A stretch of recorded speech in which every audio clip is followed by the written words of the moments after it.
नुकतेच दिल्ली या ठिकाणी झालेल्या 98व्या अखिल भारतीय मराठी साहित्य संमेलनात लुमेवाडी या ठिकाणी कार्यरत असलेल्या निमगाव केतकीच्या डॉक्टर उषा भोईटे पवार यांच्या अनुभूतींचे धागे या ललित साहित्याचे प्रकाशन अखिल भारतीय साहित्य महामंडळाचे सदस्य आणि साहित्यिक राजन लाखे यांच्या हस्ते दिनांक 22 फेब्रुवारी रोजी संपन्न झाले।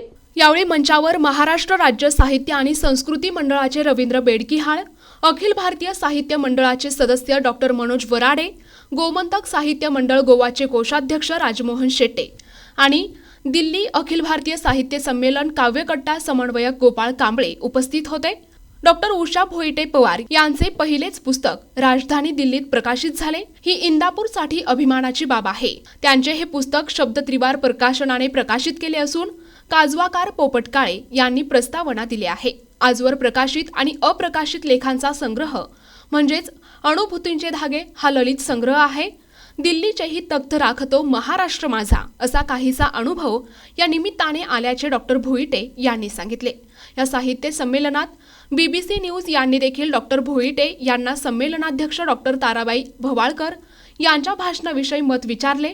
अतिशय उत्साहात आणि दर्जेदार असे साहित्य संमेलन राजधानी दिल्ली या ठिकाणी पार पडले। महाराष्ट्राच्या कानाकोपऱ्यातून अनेक कवी, साहित्यिक, रसिक या साहित्य संमेलनासाठी आले होते। देशाचे पंतप्रधान नरेंद्र मोदी यांनी उद्घाटन केले। स्वागताध्यक्ष पद्मविभूषण शरद पवार तर संमेलनाध्यक्ष डॉक्टर ताराबाई भवाळकर होत्या। 71 वर्षांनंतर राजधानी दिल्ली या ठिकाणी अखिल भारतीय साहित्य संमेलन झाले। यात साहित्य संमेलनात पहिलेच पुस्तक प्रकाशित होण्याचा मान इंदापूर तालुक्यातील डॉक्टर उषा भोईटे यांना मिळाला असल्यामुळे त्यांचे सर्वत्र कौतुक होत आहे। त्यांचे आजवर अनेक लेख प्रसिद्ध झालेत। त्या लेखिका, कवयित्री, व्याख्याता, इतिहास संशोधक आहेत।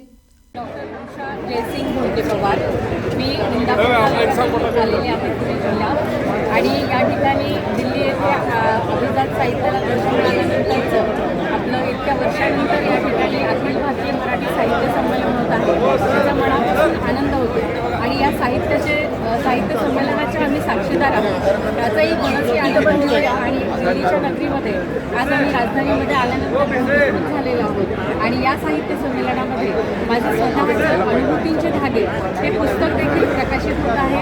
याचा मनस्वी आनंद आहे। तसेच कविकट्टामध्ये कविता देखील सादर करण्याची संधी या ठिकाणी आम्हाला मिळत आहे।